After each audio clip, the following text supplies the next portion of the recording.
ঝাউডাঙ্গা সামূহিক ঈদগাহ কমিটি সম্মানের সভাপতি আমাদের সবার মুরব্বী হাজী সাহেব,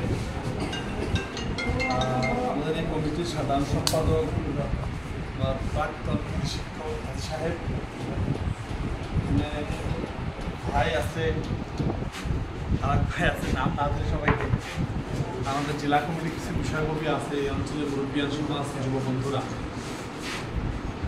আসলে আজকের যে কার্যসূচি আপনারা আমাকে এর আগে যখন করছেন তখন একটা ডিমান্ড দিয়েছিল যেখানে করে দিতে লাগে, তাই বিধায়ক পুঁজি থেকে আমি যতটুকু পারি মন তো যায় অনেক বেশি করে দিই, অনেক বড় করে কিছু একটা করি, কিন্তু সমস্যা হতেছে ধরেন এমএলএর ফান্ড বছরে 1 কোটি টাকা এমএলএর ফান্ড, আর আজকের দিনে আমাদের 35টা গ্রাম, প্রায় 400 গ্রাম, 3 লাখের উপরে ভোটার, 6 লাখ পপুলেশন, হিউজ আসামের সবচেয়ে বড় সমস্যা। কোনো জায়গায় 2 লাখ 3 লাখ করে দিছি, কিন্তু ঝাউডাঙ্গার মানুষের উৎসাহ, ওনাদের যে ডিমান্ড দেওয়ার কৌশল, ওরা যেভাবে মিটিং করে আমাকে ডিমান্ড দিচ্ছে, এখানে আসছে আর কমাতে পারিনি, চেষ্টা করে মন থেকে কমাতে পারি না।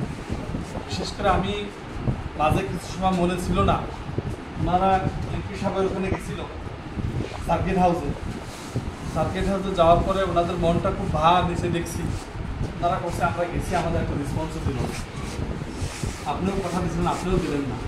আমি ওই দিনকেই কথা দিচ্ছি যে আমার তরফ থেকে আমি 10 লাখ দিলাম, এটা আপনারা তখন এই মুরব্বী মানুষটার মুখটা, ওই মুহূর্তে মুরব্বী কটার মুখটা আমি আধার দেখতে চাইনি, দেখতে চাচ্ছি যে এক জায়গাতে আসছে, যাই হোক কিছু একটা নিয়ে যাও।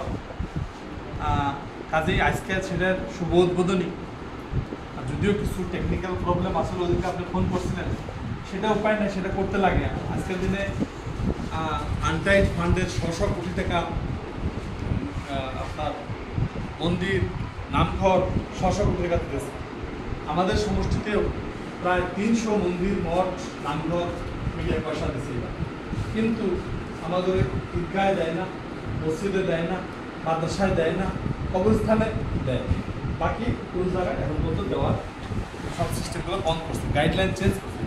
গাইডলাইন জেনারেল লেখছে নো রিলিজিয়াস ইনস্টিটিউশন, কিন্তু গভর্নমেন্টের আনটাইড ফান্ড থেকে শো মাদ্রাসা নাম করে শো। এখন যাই হোক, আমরা কিছু পলিসি মেনটেন করে হলেও, আমরা কিছু এনওসির জড়িত হলেও এগুলো বিস্তারিতভাবে না করাই ভালো। আমরা একটা, যেহেতু আমাদের পারপাসটা সার্ভ হওয়া লাগে, তারাও যেভাবে পলিসি করেন আমরাও পলিসি করতে লাগে, কাজেই যে কোনোভাবে আমরা এটা দিচ্ছি। যদি আল্লাহ আরও বাঁচায় রাখে, আরও যদি প্রতিনিধি বানায়, সামনের দিনে যদি আল্লাহ আমাকে আপনাদের প্রতিনিধি হিসাবে আল্লাহ নির্বাচন করায়, নিশ্চয় আমি এর চেয়ে বড় অনুদান দেওয়ার চেষ্টা করব। আর যেহেতু এটা অনেক বড়, মানে আপনাদের ঈদগাহ দেখে, আপনাদের ঈদগাহ কবরস্থান, আপনাদের কবরস্থানে দেখে আমার মন ঘুরে গেছিল যে এত সুন্দর কবরস্থান, এত সিস্টেমেটিক, এত সুন্দর কিছু করছেন।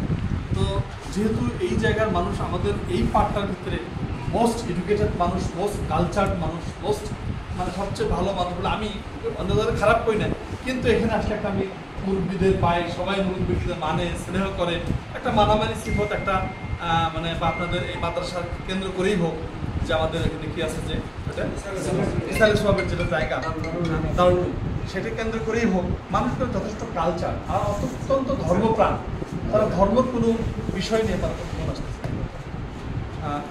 অত্যন্ত ধর্মপ্রাণ তারা। ধর্মের কোনো অনুষ্ঠান হলে মাদ্রাসা হোক, মাদ্রাসায় যেভাবে তারা মানে দারুলুমে যেভাবে তারা করে, আগের দিন করব, পাশের দিন করব, 3 দিনিয়া করব, যেভাবে আড়ম্বরপূর্ণভাবে করে, এটা কিন্তু আমাদের এই ডিস্ট্রিক্টে কোথাও নাই। আর এটা এখন না, আমরা যখন ছোটো আসলাম, আজকে তো 40-45 বছর আগের কথা, তখনও আমরা ওই হাইটে ঠান্ডার দিনে কোন আছি, হাইটে এসে আমরা খিচুড়ি খেতে আসছি বা সভা শুনছি, 3 দিন 2 দিন আমরা সভা শুনছি, আগের দিন শুনছি, পরের দিনও আমরা ফুল প্লেসতে শুনছি। তো এই যে এই জায়গার ঝাউডাঙ্গার মানুষের, আমাদের বড় হুজুরের, নানা হুজুরের বা দাদা হুজুর, দাদা হুজুরের যেটা ব্যবস্থা, তার যে পরম্পরা স্পন্ত বাজায় রাখছেন আপনারা, এটাও অত্যন্তভাবে একটা দেখার মতো, বোঝার মতো একটা সংহতি, মানে ইউনিটিকে যেভাবে ধরে রাখছে, আমি দেখছি কবরস্থানে যা ধরে রাখছে, এখানে যখন আপনার ঈদগাহ যখন আমি দেখছি সাগরের মতো পানির মধ্যে কোনো ঈদগাহ পাবে না, তখন একটু হতাশ হয়ে গেছিলাম যে এটা কিভাবে মানে কেউ নিত, এত টাকা কই পাবো, মানে এই ধরনের কিছু আসছিল। কিন্তু সেকেন্ড বারে এসে দেখছি আপনার পুরাই ফেলাইছে। দ্যাট মিনস আপনার মাঝে মাঝে আমার মুখসেদে কয় যে এরা এইভাবে কালেকশন করে, গোলাম রসুলে কয় বা জিআই কয় যে আমরা এইভাবে কালেকশন করি, এইভাবে সিস্টেম চলে আমাদের। তো সো এই যে জিনিসগুলো যেভাবে হয়, যেভাবে সবার অ্যাটাচমেন্ট, প্রত্যেকটা মানুষের যেভাবে একবারে এসে ডোনেশন করা, একবারে এসে অংশীদারিত্ব নেওয়া, প্রত্যেকবার দিকে যে আপনাদের যে সহায় সহযোগিতা, অত্যন্ত ধর্মপ্রাণ হিসেবে আপনাদের যে ব্যবস্থাপনা, আমি অত্যন্তভাবে আপ্লুত হয়েছি। এই ক্ষেত্রে ঝাউডাঙ্গাবাসীর প্রত্যেকটা মানুষ, একদম আবাল বৃদ্ধ বনিতা, প্রত্যেকজন মানুষের প্রতি আমি কৃতজ্ঞ। আপনারা এভাবে করে থাকেন, এই ইউনিটি অত্যন্ত জরুরি আছে, এই ইউনিটির প্রয়োজন আছে। এই ঈদগাহ ইনশাল্লাহ একটা সময় বিশাল ঈদগাহ হবে। আমি এখন 3-4 গ্রামের একটা কবরস্থানে আমাদের ওটা কী পানাতি পাড়ার কবরস্থান আছে, ওটার মাঝেও আমি 7 লাখ টাকা দিয়ে আসলাম, আমাদের গ্রামকে ইনভেস্ট করে এটা আসছে। তো আমি চাই কি, ধরেন আমাদের যে ফান্ডের যে সাইডের যে সেক্টরে পয়সাটা গভর্নমেন্টে দিবার চায় না, সেই সেক্টরে আমি কোনো কায়দা করে দেওয়া যায় কিনা, কারণ নাহলে এই জায়গাগুলো উন্নতি করা সম্ভব হবে না। তো কাজেই আমি আর লম্বা বক্তব্য না, আজকে কোনো রাজনৈতিক কথা না, আজকে শুধু একটা কামের জন্য আসছি। আপনাদের সবার যেভাবে আপনারা সহায় সহযোগিতা করছেন, সামনের দিনে সবার কালেকশন, সবার যেভাবে আপনাদের অংশগ্রহণ, যেভাবে আপনাদের মানে এটার সাথে সম্পর্ক স্থাপন, এটা আর বাহাল থাক, আল্লাহর কাছে দোয়া করি। আপনাদের সবাই দীর্ঘজীবী হোক, আমার হাজির সাথে আরও দীর্ঘজীবী হোক।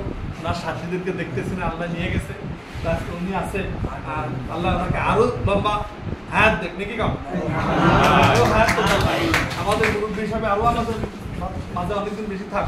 তো ওনার নেতৃত্বে আজকে যে মাদ্রাসা, সরি আমাদের যে ঈদগাহ, এই ঈদগাহ সাকসেসফুল হোক, আর এই ঈদগাহ জড়িত আমাদের ঈদগার একটা পার্মানেন্ট নামাজ পড়ার জায়গা হোক, সেই আশা রেখে আমি আমার বক্তব্য শেষ করছি।